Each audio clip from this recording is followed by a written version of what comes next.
السلام علیکم ورحمۃ اللہ وبرکاتہ۔ حضور صلی اللہ علیہ وسلم کے آباء و اجداد اور خاندانی پس منظر ہم پیش کر رہی تھی میں۔ جناب رسالت مآب صلی اللہ علیہ وسلم کے دادا حضرت عبد المطلب سردار مکہ تھے۔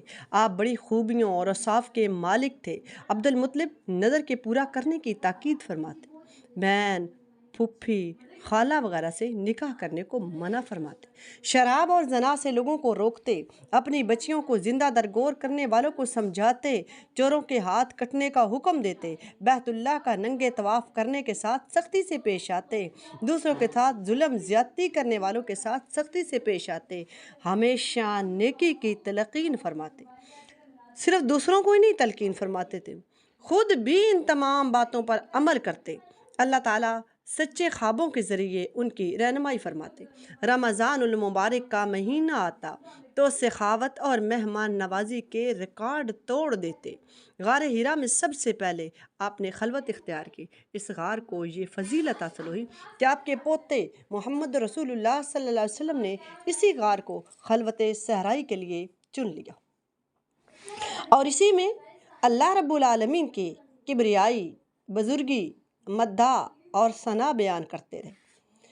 غار ہیرا میں سرتاج الانبیاء نبی صلی اللہ علیہ وسلم کو تاج نبوت بنائے گا۔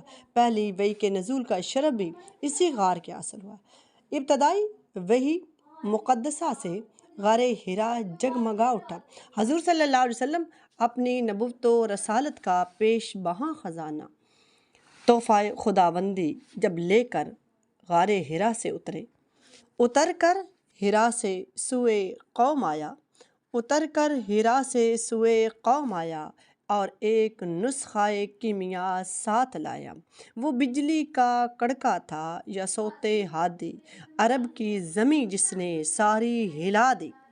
حضرت عبد المطلب کے دور میں ہاتھیوں کی فوج والا تاریخی واقعہ بھی رونما ہوا، جس میں اللہ رب العالمین نے کعبہ کو بچایا، کعبہ والوں کو بھی بچایا، قریش کو عزت تکریم سے نوازا۔ یہ واقعہ آپ صلی اللہ علیہ وسلم کی پیدائش سے تقریباً 50 یا 55 دن قبل وقوع پذیر ہوا۔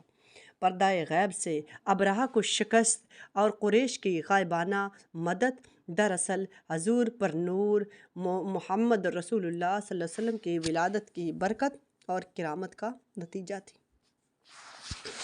نبی کی ہاتھ پر خلاف عادت یا خلاف عقل کام کا ہونا معجزہ کے ذات ہے۔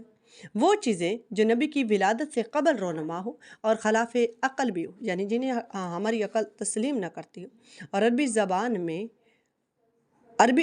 زبان میں ارہاس کہلاتی ہیں، اور خانہ کعبہ پر ابرہہ کا حملہ اور اس کی تباہی بربادی نبی صلی اللہ علیہ وسلم کی ولادت اور دنیا میں آپ کے آنے کی نوید تھی۔ معجزے کے لیے نبی کا وجود ہونا ضروری ہے، اور نبی صلی اللہ علیہ وسلم کا چاند کو انگلی کے اشارے سے 2 ٹکڑے کرنا بھی معجزہ ہے۔ آپ صلی اللہ علیہ وسلم کے حکم پر کنکریوں کا کلمہ پڑھنا معجزہ ہے۔ ایک غزوہ میں پانی ختم ہو گیا، صحابہ نے سرکار دو عالم صلی اللہ علیہ وسلم کے علم میں یہ بات پہنچائی تو آپ صلی اللہ علیہ وسلم نے فرمایا، مشکیزیں نچوڑ کر جتنا پانی نکل سکے میرے پاس لائے۔ چنانچہ حضور صلی اللہ علیہ وسلم نے ان مشکیزوں کے نچڑے ہوئے پانی میں اپنا ہاتھ مبارک ڈالا۔ حضور صلی اللہ علیہ وسلم کی انگلیوں سے پانی کے چشمے جاری ہو گئے، یہاں تک کہ 1500 صحابہ اور ان کے جانوروں نے پانی پیا۔ صحابہ نے اس پانی سے وضو کیا۔ یہ بھی معجزہ ہے۔ ہمارے نبی کے بے شمار 20 واقعات ہیں۔ نبی کی ولادت اور دنیا میں مبعوث ہونے سے قبل جو کرامتیں ظاہر ہوئیں وہ ارہاس کے زمرے میں آتی ہیں۔ سرکار دو عالم صلی اللہ علیہ وسلم کے دادا نے اپنے عزیز بیٹے عبداللہ کی شادی کے لیے بنی زہرہ سے بی بی آمنہ کا انتخاب کیا۔ نبی صلی اللہ علیہ وسلم کے آباء و اجداد، جیسا کہ میں پچھلے کچھ ویڈیوز میں بتا چکی ہوں کہ نبی صلی اللہ علیہ وسلم کے جو آباء و اجداد تھے وہ بڑے پاک باز تھے اور نیک تھے۔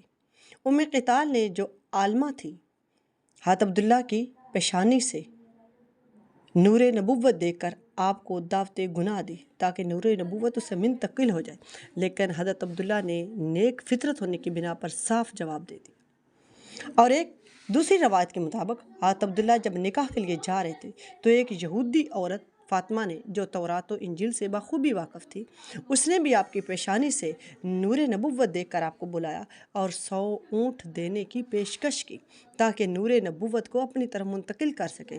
لیکن حضرت عبداللہ نے اس عورت کو کہا کہ جس کام کی تو طلبگار ہے وہ مجھ سے نہ ہو سکے گا۔ حضرت آمنہ سے نکاح کے بعد دوبارہ اس عورت کی آپ سے ملاقات ہوئی تو اس نے کہا واللہ میں کوئی بدکار عورت نہیں، لیکن تمہارے چہرے سے نور نبوت دیکھ کر میں نے چاہتا کہ نور نبوت کی نعمت مجھے مل جائے۔ حضرت عبداللہ اور اماں آمنہ کا نکاح جس تقریب میں کیا گیا، اس تقریب میں حضور صلی اللہ علیہ وسلم کے دادا عبد المطلب کا نکاح حضرت آمنہ کے چچا کی بیٹی ہالہ سے ہوا، جس کے بطن سے حضرت حمزہ پیدا ہوئے، جو رشتے میں آپ صلی اللہ علیہ وسلم کے چچا بھی ہیں اور رضاعی بھائی بھی ہیں۔ حضرت عبد المطلب فرماتے ہیں کہ ایک مرتبہ میں حتیم کعبہ میں سو رہا تھا کہ میں نے ایک عجیب و غریب خواب میں ایک درخت دیکھا، اس کی چوٹیاں بڑھتے بڑھتے آسمان کو چھونے لگتی، پھیلتے پھیلتے مشرق و مغرب پر چھا گئی۔ اسی درخت سے ایسا نور پھوٹا کہ سورج بھی اس کے آگے مان تھا، عرب و عجم اس کے سامنے سجدہ ریز تھے۔ قریش کی ایک جماعت اس کی ٹانیوں سے لپٹی ہوئی تھی، جبکہ دوسری جماعت اس کے کاٹنے کے در پہ تھی۔ کاٹنے والا گروہ کے قریب ایک جوان رانا نمودار ہوا، بڑا ہی حسین و جمیل پاکیزہ خوشبو والے انسان میں نے پہلے کبھی نہیں دیکھا تھا۔ وہ نوجوان کاٹنے والوں کو مار کر بھگا دیتا۔ میں نے درخت کی جانب ہاتھ بڑھایا کہ اس سے ثمر حاصل کروں اور کھاؤں، مگر اس جوان نے مجھے ایسا کرنے سے منع کر دیا اور کہا کہ اس میں آپ کا کوئی حصہ نہیں، یہ تو صرف ان خوش نصیبوں کے لیے جو اس سے لٹک رہے ہیں۔ عبد المطلب فرماتے میں چونک کر اٹھا اور ایک کاہنہ عورت کے پاس گیا تاکہ خواب کی تعبیر دریافت کر سکوں۔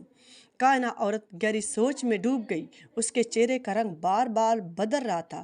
اس نے میری طرف بغور دیکھا اور کہا کہ اگر واقعی تو نے ایسا خواب دیکھا ہے تو تمہارے نسب سے ایک ایسی برگزیدہ ہستی پیدا ہوگی جس کی حکمرانی، جس کا نام مشرق و مغرب، شمال و جنوب ہر طرف پھیل جائے گا۔ اور یہ بات سچی ثابت ہوئی۔ کروڑوں درود و سلام ہو میرے پیغمبر پر جو اپنی امت کے لیے بڑے خیر خواہ ہیں۔